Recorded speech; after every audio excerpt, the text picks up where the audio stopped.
Hello and welcome to 5-Minute Math. Today we are looking at the 8th grade concept of proportional and non-proportional graphs.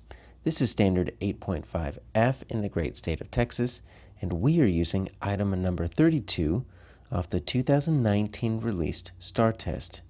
If you have not done so already, please go ahead and take a moment to pause the video, work this problem out on your own, unpause it, and we will look at our answers together.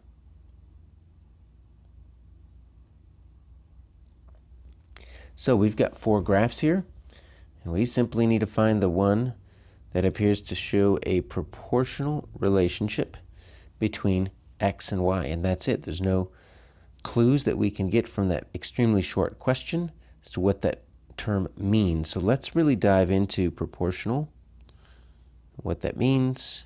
There's also a little trick to try to solve this problem if you're still not 100% sure what that means. But this is definitely a term that we need to know going into the STAAR test, because it's not a definition that you can find on your mathematics chart. All right, so there's proportional, which means, by definition, our incorrect answers are going to be non-proportional. So we've been looking at proportional relationships all year. We simply just use this equation right here, y equals kx. So that's direct variation. And so what this means is you have an x, your independent variable, you multiply it by something, your k could be a whole number, could be decimal, and you get your y. And those are directly proportional. And so if you really wanted to, right, you can make a proportion, and you can solve these problems with proportions rather than an equation, right? So you can say y over x equals ky over kx. And so you can make a proportion like we've been doing in 7th grade to solve these problems, because that k modifies that x and the y still stays proportional.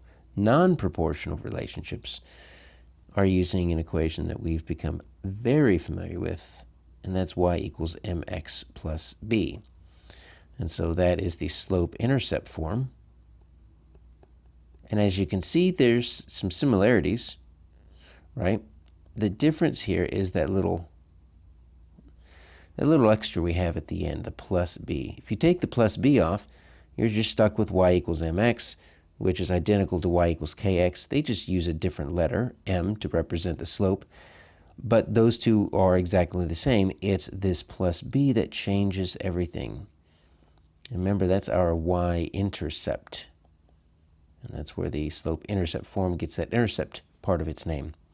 And so you cannot, it's non-proportional, you cannot make these into a proportion, because even though you've got a constant there, m, and you've got your x and your y, that plus b is really just changing things, and it's shifting the proportion to the point where even though you're using that m as a coefficient there, it's not going to stay proportional because that plus b just throws everything off.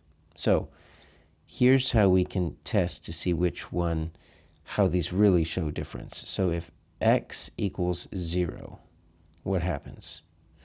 Well, if x equals 0 over here on the proportional, then y is going to equal 0. Right? Because if you just put a 0 right there as your x, that anything times 0 is 0, so that k is going to be canceled out, and y is just going to be equal 0.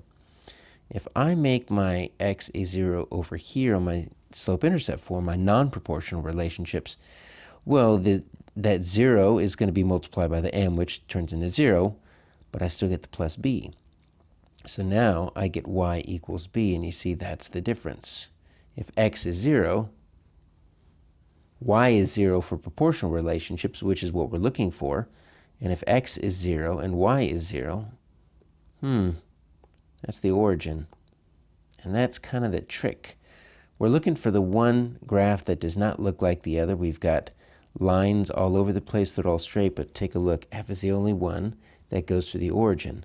That's got a slope-intercept form of, or a y-intercept of 3. This has no y-intercept, h. It's got a y-intercept of -2. So our answer here is going to be F, because it's proportional, it goes through the origin.